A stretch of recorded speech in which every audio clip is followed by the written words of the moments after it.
Assalamualaikum warahmatullahi wabarakatuh. Nama saya Jini Budiati dari kelas manajemen 22C dengan NPM 224111163. Di sini saya akan menjelaskan tentang analisis laporan keuangan. Bagi para pengusaha, analisis laporan adalah hal penting untuk dilakukan. Mengapa demikian? Hal ini dikarenakan sebuah analisis keuangan akan menggambarkan kesehatan perusahaan tersebut. Cara ini juga dapat meningkatkan perkembangan perusahaan. Bila perusahaan berkembang dengan baik, itu artinya tujuan perusahaan semakin dekat. Secara umum, diketahui bahwa keuangan memang suatu dari sejumlah komponen paling penting dalam menggambarkan kesuksesan perusahaan.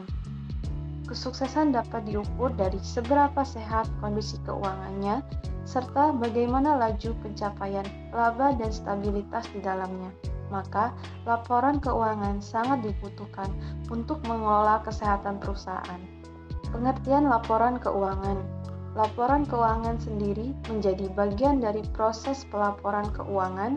Kegiatan ini biasa dikerjakan oleh pihak audit di lembaga pemerintah, firma, akuntan, dan lembaga lainnya. Tujuannya adalah memastikan akurasi serta tujuan terkait pembiayaan, pajak, atau investasi. Pada dasarnya, laporan keuangan terbagi menjadi laporan neraca, laporan laba rugi, arus kas, dan perubahan modal. Jenis-jenis ini berguna menjadi sumber informasi. Laporan tersebut juga akan dipakai oleh perusahaan atau stakeholder, misalnya investor. Informasi di dalam laporan juga tidak dapat diterima begitu saja. Inilah mengapa analisis terhadap laporan keuangan diperlukan. Tujuannya adalah memberikan informasi akurat, mendalam, serta bisa bertanggungjawabkan. Analisis ini dilakukan untuk memeriksa laporan secara menyeluruh. Tujuan melakukan analisis keuangan. Tujuan utama dilakukannya analisis pada laporan keuangan adalah mencari dasar pengambilan keputusan strategis serta dasar informasi perihal nilai bisnis.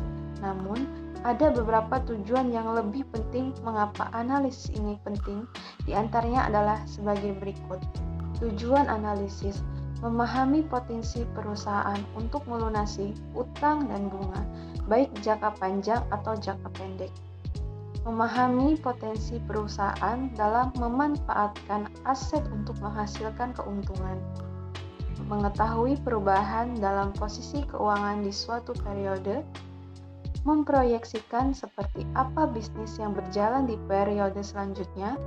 Menilai kinerja bisnis di periode yang sedang berjalan. Membandingkan nilai perusahaan sendiri dengan nilai kompetitor. Mengidentifikasi bagian keuangan yang mengalami kendala, menjadi bahan pertimbangan untuk investor semisal ingin melakukan investasi di perusahaan tersebut, menjadi bahan acuan pemerintah dalam menetapkan nilai pajak yang harus dibayar perusahaan, menentukan perkembangan yang dialami perusahaan, dan yang terakhir, mengetahui seberapa besar kerusakan yang terjadi. Jenis laporan keuangan yang dapat dianalisis. Pada awal bahasan, disebut bahwa ada sejumlah jenis laporan yang dapat dianalisis dan menganalisis.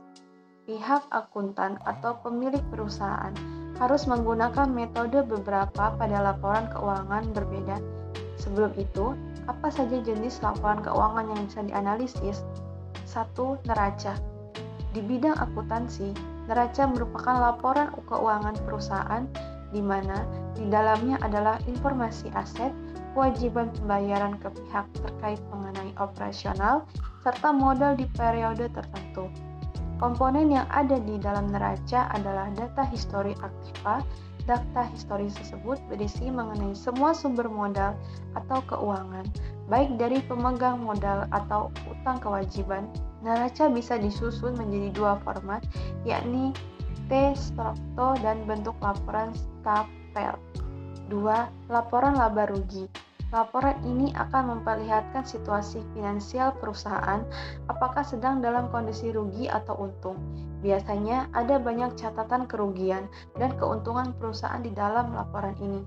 Catatan tersebut diperoleh dari hasil penjualan produk serta beban yang dikeluarkan perusahaan.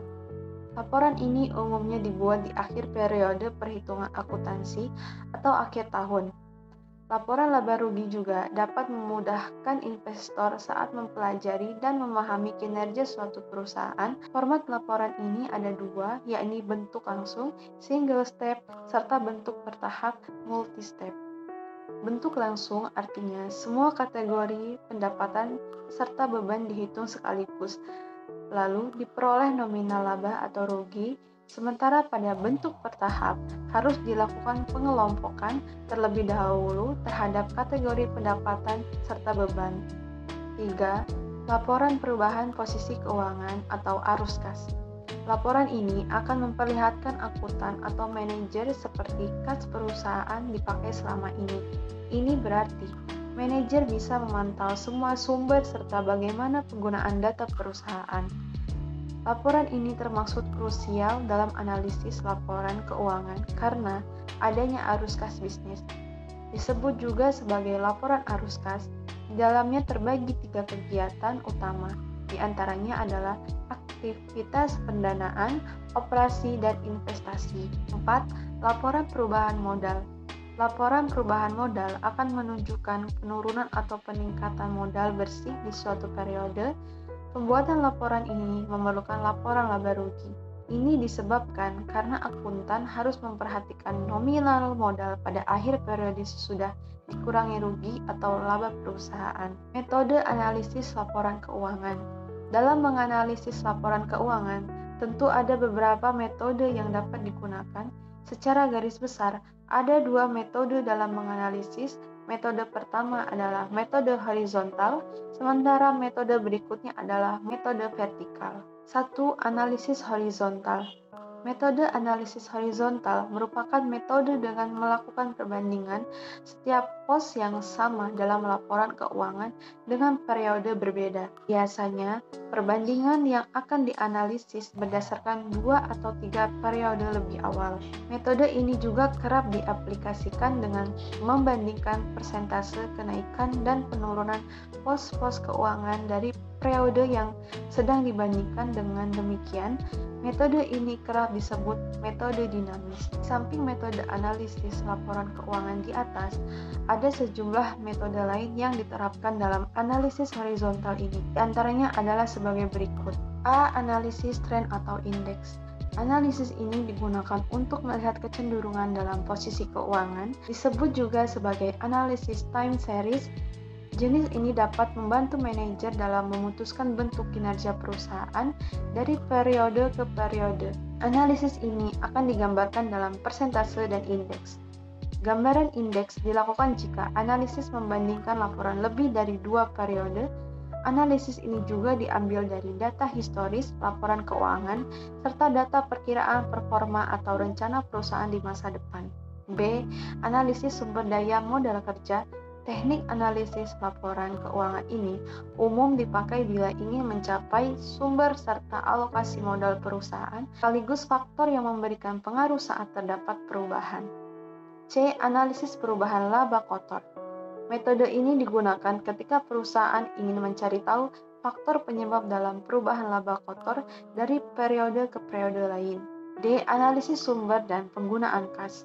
Analisis ini biasanya dipakai ketika perusahaan ingin mencari tahu kondisi kas sekaligus faktor penyebabnya perubahan dalam kas di suatu periode. 2. Analisis vertikal. Metode dalam analisis laporan keuangan berikutnya adalah analisis vertikal. Analisis ini kerap dipakai ketika melakukan perbandingan terhadap pos keuangan berbeda di satu laporan sama dan di periode yang sama pula. Metode ini kerap dikatakan sebagai metode statis. Bagaimana dengan metode dalam analisis vertikal ini? Simak pembagiannya di bawah ini. A. Analisis common size. Analisis ini bekerja dengan membandingkan pos-pos di laporan berdasarkan persentase di suatu periode tertentu.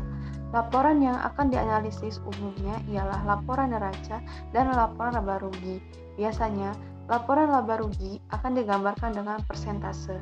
B. Analisis break-even. Analisis titik impas atau break-even merupakan analisis yang kerap dipakai dalam menetapkan tingkat pendapatan yang harus diraih oleh perusahaan. Analisis ini akan mendukung analisis terhadap penjualan produk dari segi kuantitas atau jumlah yang harus diperoleh di suatu periode. C. Analisis rasio keuangan. Metode analisis laporan keuangan ini dipakai dalam menilai sebuah kinerja bisnis dari pos-pos laporan keuangan di suatu periode. D. Teknik analisis pertumbuhan. Berikutnya adalah analisis pertumbuhan. Teknik ini disusun dengan membandingkan penurunan atau kenaikan posisi laporan keuangan di suatu periode dengan periode lain masing-masing pos. Analisis laporan keuangan yang digunakan adalah analisis nilai persentase. 3. Analisis industri. Di samping metode horizontal dan metode vertikal, ada satu lagi metode dalam analisis laporan keuangan. Nama metode ini adalah analisis industri. Analisis ini akan membandingkan perusahaan dengan perusahaan di bidang serupa. Untuk analisis ini, umumnya dipakai teknik perhitungan rasio keuangan. Dalam membandingkan, dibutuhkan rasio rata-rata perusahaan lain di bidang sama dengan rasio bisnis suatu perusahaan yang akan melakukan analisis. Sebelum menggunakan teknik ini, perlu juga dipastikan bahwa perusahaan lain tersebut terhitung rasio rata-rata industrinya dihitung dengan rasio sama. Sekian persentase dari saya ucapkan terima kasih. Assalamualaikum warahmatullahi wabarakatuh.